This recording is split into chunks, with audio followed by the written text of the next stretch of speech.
पुष्प का मतलब होता है सुमन, अर्थात अपना अच्छा मन आज भगवान के चरणों में समर्पित किया और भगवान ने प्रसन्न होकर के उस पुष्प को ग्रहण किया। आज भगवान का ये हरि रूप हुआ है, हरि रूप से भगवान आए हैं, ये भगवान का हरि अवतार है।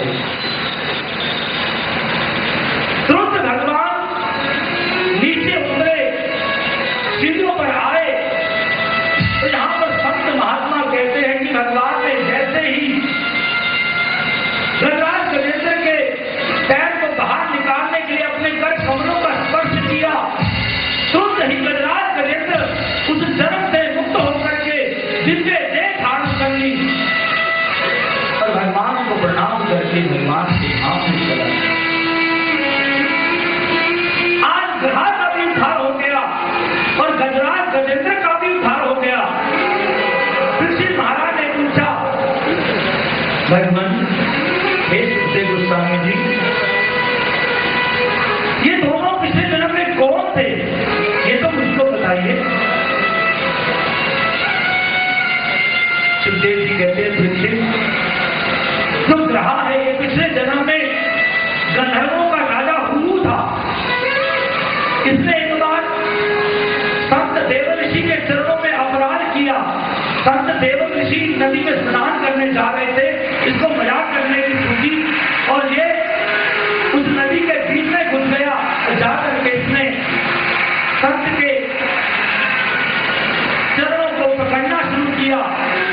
बार बार पकड़ता है, बार बार हिलाता है, तो देवऋषि समझे कि ये कोई और नहीं, ये गंधर्वों का राजा हुलू है। तो तुरंत श्राप दे दिया, जाओ तुम जिस तरह से नीचे से आए हो, मुझे परेशान कर रहे हो, तुम्हारा वैसा ही रूप हो जाए, जगत को प्राप्त करो। श्राप से वो गंधर्वों का राजा हुलू वही ग्रह बन गया, मगरमच्छ बन गया। और जो गजराज गजेंद्र है ये पिछले जन्म में एक राजा था। पृथ्वी महाराज को बड़ी हैरानी हुई कि राजा और हाथी बन गया। ये एक दिन इस राजे का नाम था इंद्रधुम्न। एक दिन अपने आसन में बैठे, ध्यान लगाए हुए थे, स्तुति कर रहे थे। अचानक सामने से अगस्त्य ऋषि आ गए। अगस्त्य ऋषि जब आए तो इस राजा ने उठ करके ना तो प्रणाम किया ना आसन दिया, वैसे ही बैठा रहा। इंद्र तुमने जब बैठे रहे तो अगस्त्य ऋषि ने देखा और देख करके क्रोध आ गया और श्राप दिया, जाओ तुम मस्त हाथी की तरह बैठे हुए हो, तुम हाथी हो जाओ। दोनों को संतों का श्राप मिला। देखिए संत के क्रोध में भी करुणा होती है। संत ने श्राप दिया दोनों को और संत के श्राप के कारण स्वयं भगवान को आना पड़ा दोनों के उद्धार करने के लिए।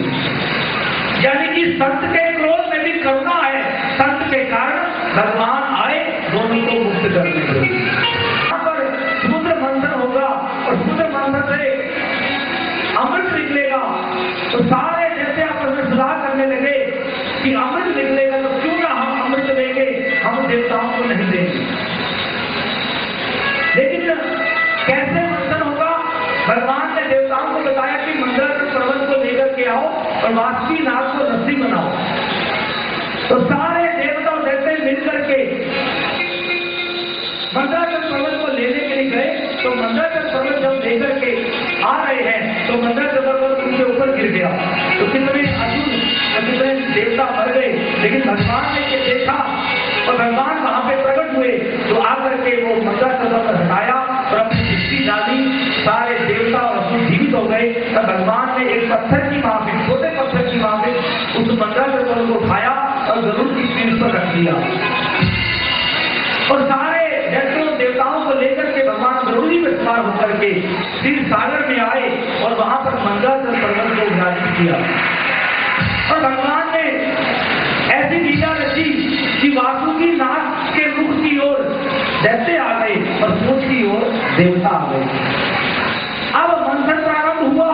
जब मंथन प्रारंभ हुआ तो जो पर्वत था वो नीचे जाने लगा। सारे घबरा गए। तो भगवान ने देखा कि ये पर्वत नीचे चला जाएगा तो मंथन नहीं हुआ।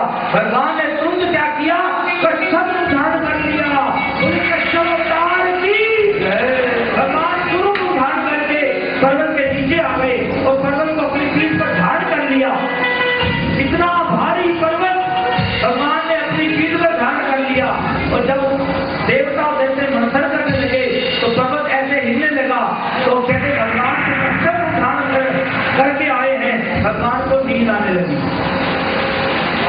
अब देवताओं ने मंथन प्रारंभ किया तो सबसे पहले क्या निकला, हलाहल विष निकला। सारे घबरा गए। दैत्य और देवता घबरा गए और जाकर के भगवान श्री हरि से कहा कि हम क्या करें, ये तो हलाहल विष निकला है।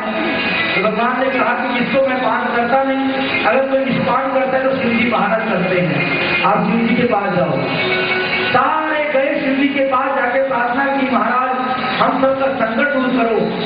तो भोले बाबा के पास उस समय पार्वती खड़ी हुई थी। तो इशारा किया तो पार्वती ने कहा स्वामी आप सब जीवों का कष्ट दूर कीजिए, आप इसका पान कीजिए। तो भोले बाबा ने क्या किया, विष लिया और विष को पान करने से पहले राह बोला। राह बोल करके कंठ में धारण किया और मां बोल करके मुख बंद कर दिया। राम बोला और मुख में धारण कर लिया, हृदय में नहीं ले गए क्योंकि हृदय में मेरे ठाकुर विराजमान है, ये विष अंदर नहीं जाना चाहिए। कंठ में जब वो विष आया हलाहल विष तो महादेव का जो कंठ था वो नीला पड़ गया। इसलिए महादेव का नाम हुआ नीलकंठ महादेव। बोली नीलकंठ महादेव की जय। अब जब मंथन हुआ पहले हलाहल विष निकला, उसको महादेव ने पान किया। अब जैसे और देवता मिलकर के फिर से उत्साह के साथ मंथन करने लगे तो सबसे पहले क्या निकला, उसमें से सुरभि गाय निकली। और सुरभि गाय जो थी वो ऋषियों को दे दी गई। तो ऋषि लोग यज्ञ करते हैं, यज्ञ के लिए दही चाहिए, दूध चाहिए, घी चाहिए, वो सब गैया से प्राप्त होता है। उसके बाद मंथन करने पर उसमें से श्वेत रंग का उच्चेश्वर नाम का घोड़ा निकला जो बलि महाराज ने ले लिया। फिर उसमें से ऐरावत हाथी निकला जो कि इंद्र ने ले लिया। फिर उसमें से कौस्तुभ मणि निकली जो भगवान के गले में सुशोभित हुई। फिर पारिजात वृक्ष निकला जो स्वर्ग में भेज दिया गया। फिर उसमें से अप्सराएं निकली जो स्वर्ग में चली गई।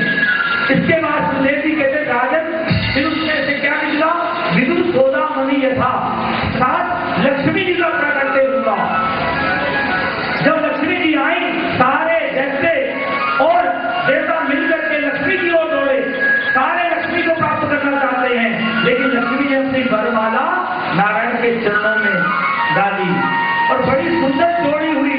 बोले लक्ष्मी नारायण भगवान की।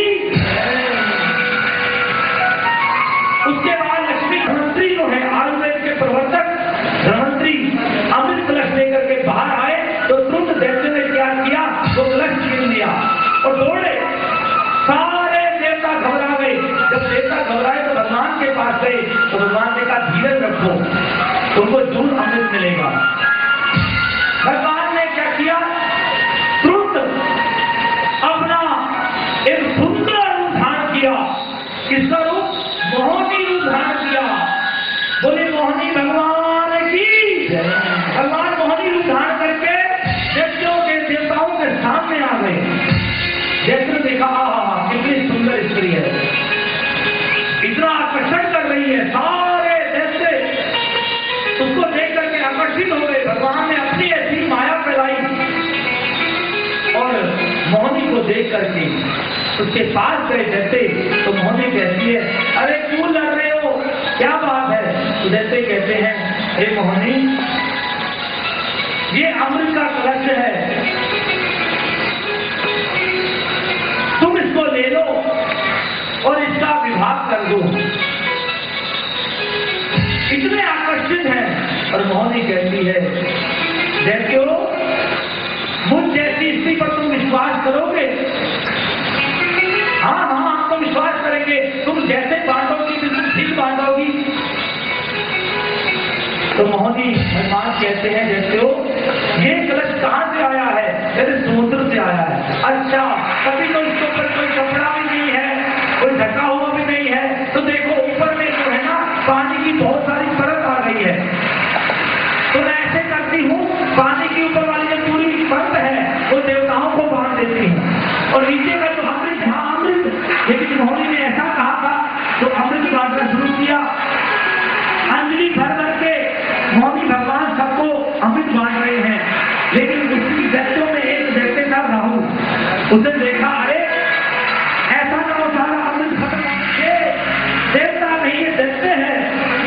तो भगवान ने क्या किया? भगवान की लीला थी, भगवान समझ सकते थे राहु को देना नहीं देना, लेकिन भगवान ने लीला की।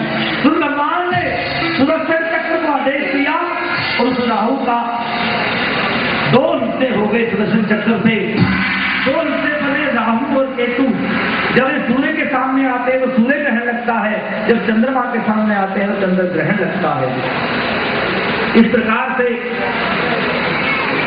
जब इन दैत्यों को पता लगा कि ये मोहनी कोई और नहीं है, छलिया विष्णु था, सारे दैत्यों ने अस्त्र शस्त्र उठाए और देवताओं पर आक्रमण कर दिया, युद्ध प्राप्त हो गया।